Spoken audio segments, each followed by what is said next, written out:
Hey guys, today we are doing a super fun build that I'm super excited about that uses the Sea Druid in a fun and unique way that I haven't seen anywhere before. This is the Sea Druid tank.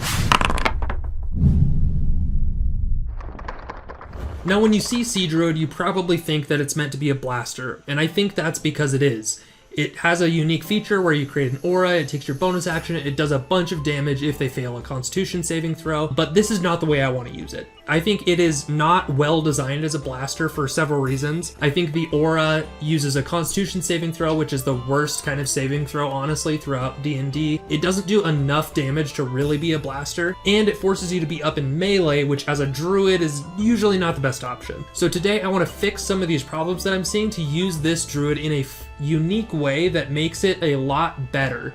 And the way I decided to use it is a tank. Now this tank is not going to be one that has a ton of HP yourself, it is a positioning tank. That means you put your enemies in bad positions and you take advantage of that by allowing them to not hurt you or your party. These are probably my favorite kind of tanks because they require a lot of thought when you're doing it. It's not just mindlessly clicking rage and then you're done being a tank and that's all you do. It's a lot of teamwork, it's a lot of strategy, and I love these kinds of tanks. So with that, let's get into it. Now the background that I want to pick here is definitely Farmer. Farmer allows us to put our points into Strength, Constitution, and Wisdom, Wisdom being the important one there, and it also gives us the Tough feat. Now the Tough feat just gives us more HP, which for a tank build that is going to be in melee is very important. Besides Wisdom, the next thing we're going to put our stats into is Strength for heavy armor, which we'll get later, and we also then put our rest of our points into Constitution, probably around a 14. This is just for survivability, especially when you consider the Tough feat. And Constitution is also going to be important for our concentration. Now into our species, we want to be a Goliath.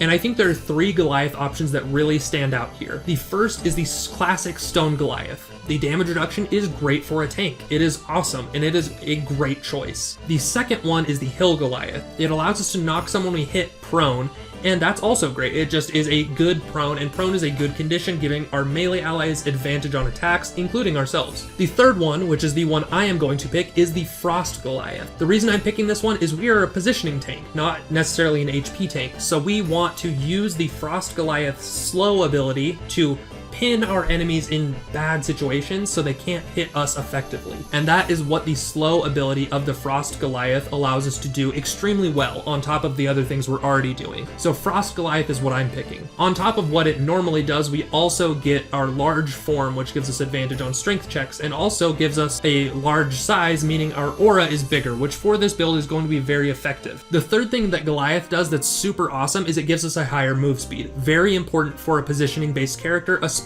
one that needs to be in melee. Now our first level for this build is going to be into Fighter rather than Druid. The reason I went Fighter first is because Fighter is a 1-level complete defensive package. If we take it for our first level, we get heavy armor, we get shield proficiency, we get second wind, we get weapon mastery, we get all of these things, and we get a fighting style. We get so much stuff that just builds us into a defensive character from level 1. So our AC right out of the gate is going to be like 17 or 18, which is great, and then only gets better from there. Then we get weapon mastery, which for this build is important. Specifically, we want to take weapon mastery in the club, and we'll get more into that when we go into Druid. We also get Second Wind, giving us a way as a bonus action to regain HP, which is awesome for a tanking build. And then we also pick up a fighting style. For this build, I'm going to pick up the defense fighting style, which gives us an additional +1 to our AC. The 1-level dip into Fighter used to not be very good in 2014. It is now great because Druids no longer have the stipulation to where they can't wear metal armor. That, I think, is a good update. It makes Druids a lot more flexible in their multiclassing, especially with things like Fighter. Now with our level 2, we go into Druid.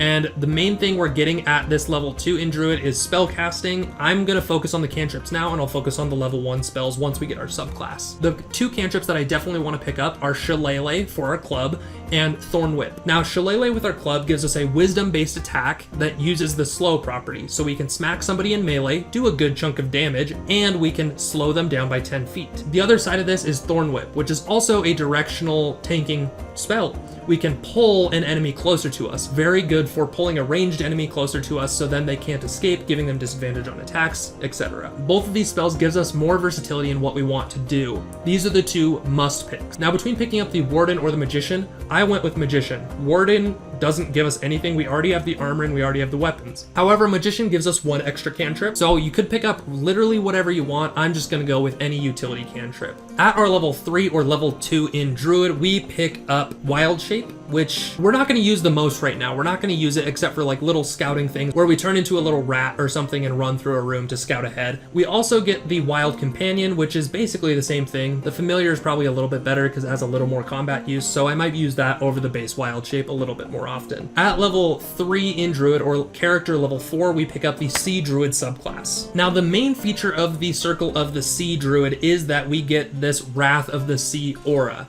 We turn it on as a bonus action, and that turn and every turn thereafter, we can blow up one person within our aura 5 feet next to us. So it's a melee attack, basically, that requires them to make a Constitution saving throw or take a bunch of damage and get pushed back. It's like an Inflict Wounds with a little more pushback, and the damage is actually comparable to the Inflict Wounds at this level, so that's a good way to think about it. The limitations on this is that it's a Constitution save, which is not super reliable. It only works with targets within 5 feet of you, and it's only for targets that are large or smaller. So it's a fairly limited feature, but we are going to use it because the damage it does is pretty good, and we want to use this as our positioning feature. The best part of this feature to me is that it pushes an enemy 15 feet away rather than the damage. The damage is a nice bonus, but the push is what really helps us here. The other feature that the Sea Druid gives us that is the one I am going to focus on is that it gives us the Ray of Frost cantrip. Now, the Ray of Frost cantrip is one that you shoot at range, it does some damage, and then it slows your enemy down by 10 feet. Now, this is a good cantrip, it's just solid, but the slow effect is really what I'm looking for. Similar to picking up the club with the Weapon Mastery and Shillelagh, both of them are wisdom-based attacks, and both of them lower our enemy's speed by 10 feet. However, one is at range and one is in melee. So for example, if we go up to a melee enemy, we use our aura and it doesn't push them, then we can hit them with our club, with our Shillelagh club, which drops their speed by 10 feet. We can then use our Frost Goliath, drop their speed by another 10 feet. Now they only have 10 feet of movement speed, they likely can only target us rather than being able to run away and target our allies, which makes us a good positioning take. We force them to attack us. With our heavy armor, our shield, and our defense fighting style, we're doing pretty good, and we have good HP. Or let's say we run up to a melee enemy, our push works, it pushes them 15 feet away, we can use our Ray of Frost, we can use our Frost Goliath slow, that slows their movement speed down to 10 feet. We take a step back of 5 feet and all of a sudden they're stranded there. They can't go and hit anybody unless they have a ranged attack. This is also true for the inverse. If we have a ranged enemy, we can use Thorn Whip and pull them closer to us, or we can use a regular attack and run up to them and keep them within melee. If we push them away with our aura, we do some damage and then we run up to them again, or use Thorn Whip to pull them closer. All of these things are to make our enemies in a bad position, giving us the advantage. This allows us to kind of pick who our enemies are targeting, and we want that to be targeted towards us a lot of the time, as we are built to be more tanky. This takes attacks away from our allies and allows them to be more tanky in turn. Now that we have this play style established, there are a couple things to point out. The first is our spells, and the one that stands out to me the most is one of the best Druid spells. It is Entangle. Entangle is nice because it has the restrained condition, which helps with our positioning tanking, especially for AoE. However, what I find more nice about it is the difficult terrain, where if we are able to push a target away, we can cast Entangle. Whether they fail the save or not, that difficult terrain on top of our pushing and our slow effects is going to make it hard for them to come and get us. It's a great tool that we can use in our positioning tanking playstyle. The next one I'm looking at is Aid. Aid is just helping what we're already doing. We're helping make our team more tanky and ourselves, and this is just more HP. It's just a great spell for any tank. And the last one I'm looking at is Summon Beast. Now, Summon Beast I'm specifically looking at as it just is another body out on the battlefield that we can go and throw next to an enemy and they have to work around it. Now, I'm probably going to use the Summon Beast of the Land as it is tanky, it has a bit more HP, and it can run up to enemies and keep them locked down a little bit. And Summon Beast is just a solid spell, so Summon Beast is going to be one of our great concentration options. At our character level 5, our Druid level 4, we pick up a feat. And the feat I definitely want to pick up here is Warcaster. Now, Warcaster allows us to have both of our hands full and still cast spells. Up to this point, we would have had to be stowing our weapon and doing different things to cast spells, and it becomes a little tricky, or we just don't have a shield up to this point. However you want to do it, Warcaster solves that problem and allows us to have both our hands full while we still cast spells. This is great for us and very necessary for this build. The other parts that it does are also great because it gives us better concentration checks, which is great for this build as a lot of the druid spells are concentration. At druid level 5 or our character level 6, we pick up 3rd level spells, and there are 3 that stand out to me here. The first is Aura of Vitality. Similar to Aid, this is just a good spell for helping our team be more tanky by consistent healing. The second one I'm looking at is Conjure Animals, a great damage spell to just have it running around doing damage, especially when we have somebody trapped where we don't want to go towards them, but we can just let our Conjure Animals go over there, do some damage.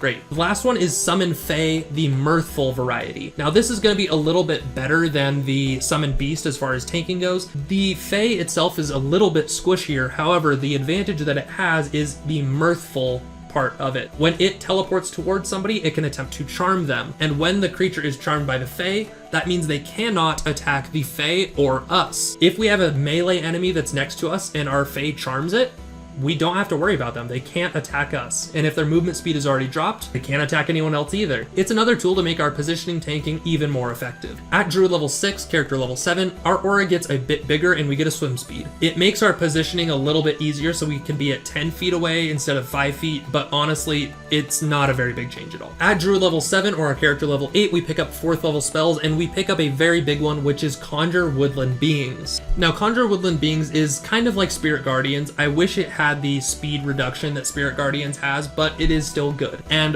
what it does for us, it allows us to weaponize when we are holding enemies close to us. When we hold them close to us, they can't escape. They're going to keep taking that damage turn after turn. This is a good spell to have on our arsenal, and it is one that I am going to use very often as we are going to be up in the front lines. We're going to be up right next to the enemy. Having that good AoE option is just a really good way to get consistent damage. At druid level 8 or our character level 9, this is where we have our first flexible feat. This is something where you can pick a lot of different feats and a lot of them will work. Because we started with that 18 wisdom and our first feat was a half feat into wisdom with Warcaster, we're looking for another wisdom one. That's the only stipulation that I'm looking for. The 3 feats that caught my eye was first, Inspiring Leader. This is just making our team more tanky. Guess what? That's what we do. This is great. And it gives us a pool of more HP on our team. The reason I wouldn't take this is if your party already has a lot of temporary HP going around, or if somebody else took the Inspiring Leader. The next one I'm looking at is Fey Touch. Now, Fey Touch, the bonus action Misty Step is great, and the first level spell I'm looking at is Dissonant Whispers. Again, this is just a positioning tool that we can use to get enemies away from our allies. The next feat I'm looking at is Shadow Touched. Now, Shadow Touched gives us 2 first level spells to look at on top of Invisibility. Invisibility, it's okay, it's a good utility. These 2 spells are the main reason I would be taking Shadow Touched, and that is to get Ray of Sickness or Wrathful Smite. Both of these are spells that really handicap our opponents. Wrathful Smite gives them the Frightened condition off of a melee attack, so it's Frightened and melee, keeps our enemies away, but keeps them locked in that position, which is great. And Ray of Sickness is a ranged way to give an enemy disadvantage on attacks if we can't control their positioning otherwise. I think both of them have merit. Again, I think they both fall off a little bit later into the campaign. I think overall, Inspiring Leader is my first pick. If not Inspiring Leader, I would probably go Shadow Touched, picking up Ray of Sickness. And overall, after this level, our playstyle is largely set. We kind of keep doing the same thing and keep getting better and better at it. At Druid level 10, we pick up Stormborn. It gives us a flying speed, which is great, and it gives us a couple resistances, but it's nothing game-changing. At level 14, we can give our aura to somebody else, but where we've already built ourselves to be a tank, we don't really necessarily want to use that unless we can give our aura to a barbarian that's not already using their bonus action frequently. Something like that could be worth it. However, doing it consistently, maybe not, unless you have a party that's built around it. I'm probably going to be sticking with the same playstyle of just positional tanking, but it's not going to change our playstyle. But with that, this is the Sea Druid tank. Let us know what you think of this build and consider subscribing to the channel. Leave a comment telling us what you like about the video, what you don't, what you would do differently with this build. And with that, we'll see you on the next one.